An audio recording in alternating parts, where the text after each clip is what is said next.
Welcome to the Explainer. Today, we're going to crack the code of everyday objects. Yeah, we're looking at the things you use without a second thought and uncovering the hidden logic behind what they're made of and why it all makes perfect sense. I mean, really think about it. Why is a coin metal and a book paper? It seems super obvious, right? But there's actually a secret language of materials at play. So let's dive in and look at the world around us like detectives solving a really cool puzzle. So here's our game plan. First, we'll get our main clues straight. What's an object and what's a material? Then, we'll run 5 simple, key tests to reveal their hidden properties. And finally, we'll see why cracking this code matters so much.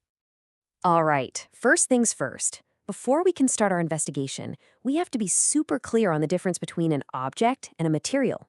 They sound similar, but they're not the same thing at all. Okay, so an object is the thing itself, the finished product you can hold and use. It's the chair you're sitting on, the book you're reading, the toy you played with as a kid. It's the what in our investigation. Simple enough, right? The material, on the other hand, is the stuff the object is made from.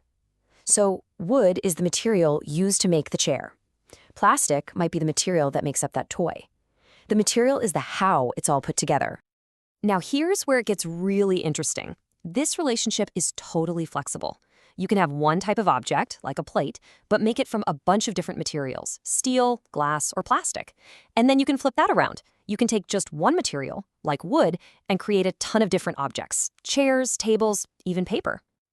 So, with all these options out there, how in the world do we pick the right material for the job?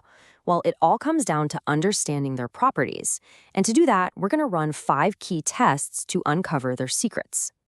First up, the shine test. We're looking for something called luster. Does it shine? Some materials, especially metals like gold and silver, have this natural gleam. We call that being lustrous. Others, like wood or cardboard, are non-lustrous. They're just kind of dull and don't reflect light that way. Next up is the scratch test. This is all about hardness. Is the material soft? Can you easily press into it or scratch it like cotton or a sponge? Or is it hard, meaning it totally resists that pressure, like iron or stone? This one is a huge deal for anything that needs to be durable. Okay, test number 3, solubility. What happens when you put something in water? If it's soluble, like salt or sugar, it seems to just vanish. It dissolves. But if it's insoluble, like sand or sawdust, it just won't mix in. No matter how much you stir, it'll eventually just settle at the bottom. And hey, the same exact idea applies to liquids. We just use a couple of different words. Liquids that mix perfectly with water, like vinegar, we call those miscible. And the ones that refuse to mix and form that separate layer, like oil and water, those are immiscible. Our 4th test is all about density, and you've probably done this one a million times, the float or sink test. It's simple. Materials that are less dense than water, like dry leaves or a plastic ball, are going to float. But materials that are denser, like a stone or a coin, they're going to sink straight to the bottom, every time. And for our final test, the see-through test.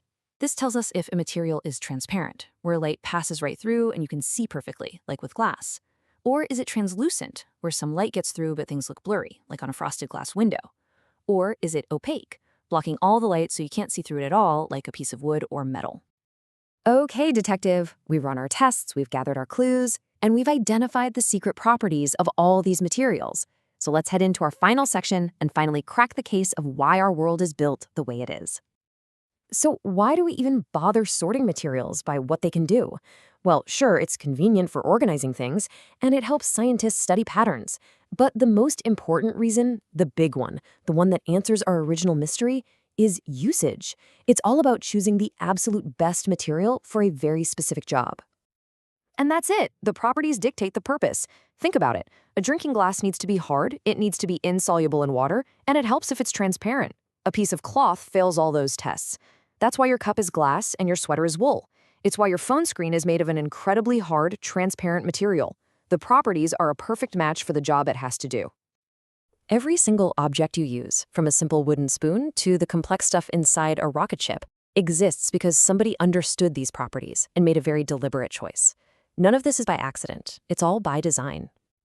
So here's the real takeaway. You now have the tools to decode the world around you. You can look at any object and understand the why behind its design. So the real question isn't just what you would build, it's what problem could you solve now that you know the secret code.